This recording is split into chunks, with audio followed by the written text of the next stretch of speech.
Welcome to Education in Focus. I'm your host, Eliana Kernodle. New research shows that school enrollment has declined in over 5,000 public schools in the U.S., suggesting families are rejecting traditional schools because of the pandemic. Joining me to discuss this is Chalkboard News editor Brendan Clary. Brendan, a Fordham Institute report took a look at enrollment numbers. What did they find and what explanations are they offering? Yeah, so what they basically found was that school districts, thousands of public schools, 5,000 public schools in the U.S., have seen enrollment declines, and that those are not random. So I spoke to Sofoklis Goulas, who is the researcher from the Brookings Institution, who partnered with the Fordham Institute to do this. And he said his background is as an economist, and he approaches these issues from that perspective.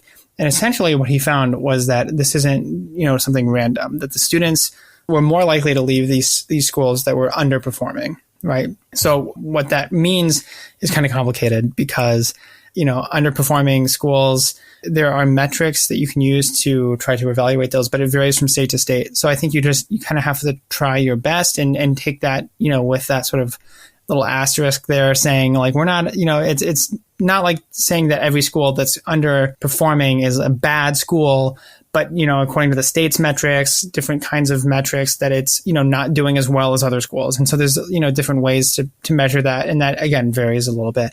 But essentially that students in those schools that were designated as underperforming were more likely to see these large enrollment declines. And so what Goulas said to me about his research was that these are not random, that we're finding that the big low-performing schools experience larger enrollment declines, which makes us think that families are looking for alternatives. And so basically he said that this is a pandemic story. This is a COVID-19 story, and that we're still seeing the after effects of the COVID-19 pandemic through school choice. And it was very interesting. He's like, we don't know where the students are going yet. He said, we're not seeing that like an uptick in private schools or charter schools. He said it might be homeschooling, but we're kind of waiting on some data to drop from the federal government. And I think that's how you're talking to like a real researcher, when they're like, well, we're waiting for the latest to drop from this one government, education data, publisher. Like we're waiting for the new round of information to come out, which was just great. I love kind of hearing people who are so into like, we know that this is coming, but we don't have it yet. So he said that might explain what's going on, but we're not exactly sure. And, one of the things that he pointed out was that there was learning loss, a lot of learning loss during the pandemic. And so maybe families are looking at their public school and they're saying, oh man, my student is a year behind where they should be, where they were before the pandemic. We're looking at this and my kid can't read, or my kid is way behind in math. I need to do something else. And he said, we're not sure, if homeschooling is going to be up to the challenge, or these different alternatives where these kids is going to be up to the challenge to get them back. But, families seem to be looking for that kind of option for something else. And also he mentioned, there was different arrangements because of the school closures. Kids were at home and they were trying that. And so for some families that might have worked better, instead of getting to the bus stop or driving the kids to school, being home all the time was a better arrangement, and maybe it worked better for everybody. So he just said, by necessity, families were experimenting during COVID-19, and not necessarily by choice at the time, but now they have that flexibility of, oh, do I want to go back to that in-person school?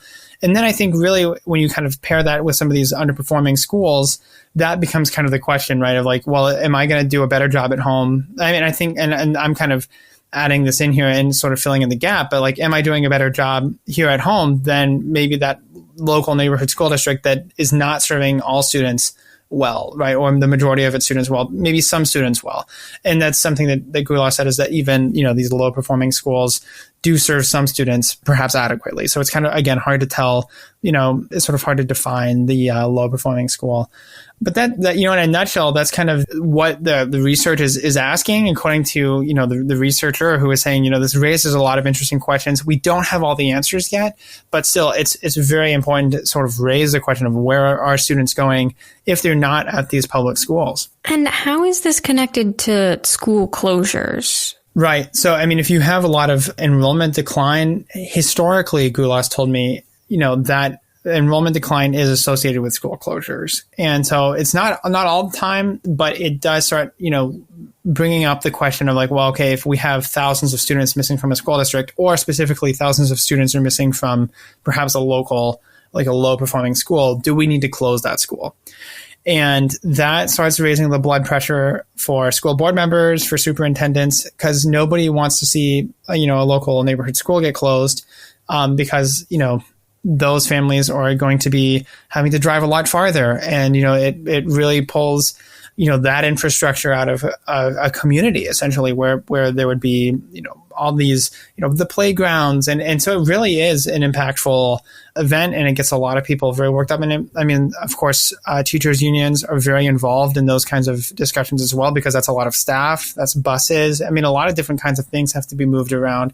So it is a very big deal, and especially within school ecosystems, especially when there are these school closures. And as Goulas said, that they're associated with that declining enrollment. But, for him, it was important to ask the question, essentially, to try to figure out, okay, where are we in the process? Do we have to be thinking about this? Do we have to be analyzing and be worried about these low performing schools? Because, I mean, if you don't close the schools, you're trying to keep them open, and your communities are paying a lot of money. Your taxpayers are paying a lot of money to try to basically keep the lights on in these mostly empty buildings. And that is not economical. That's not a good use of a district's resources. So you kind of have that balance there. And really, Goulas said, what you need is to analyze the situation for that school district. So a superintendent would have to look and say, what are the needs of the community? What is our enrollment now? How much has there been a decline? How much? What can we expect in terms of the future? And it's very interesting. A lot of these school districts are thinking ahead and seeing what is the birth rate in our county? What is the birth rate in our area? Like, how many students can we reasonably expect to have in 5 years? And a lot of these school districts across the country, large school districts, are seeing like there are declining birth rates. Like, that is going to be a part of the conversation for a lot of school districts in the near future, is people are having fewer children. How does that translate to our budgets? We're going to have to close schools. We're going to have to move things around and as Goulas said, right size things. And does that mean closing some schools now and then opening some up in the future? If, it comes out, if there are more students who are coming back, perhaps from homeschooling, if these thousands of schools suddenly, the homeschooling doesn't work out. Again, if that is where students are going, if that is what's happened. So there's a lot of interesting questions that are raised there. There's a little bit less definitiveness, but it's important for Goulas to have this research out there so that superintendents can start planning ahead. And I think that was the biggest thing he stressed, is that having, asking the questions now instead of when you're up against, the brick wall of like, okay, we have to close a school now, and we didn't think about it. So, you don't have the plans in place. You don't have that infrastructure thought of. He said it's so much more important and vital to think about students far in advance. How do you help nurture students and make sure that, everything is being taken care of with students in mind, as opposed to being, so as I mentioned, like up against the wall of like, we have to make a budget decision now, we have to close a school. He said it's just so much better to try to do that in advance. Well, Brendan, thank you for your insights on this story. Listeners can keep up with this story and more at chalkboardnews.com.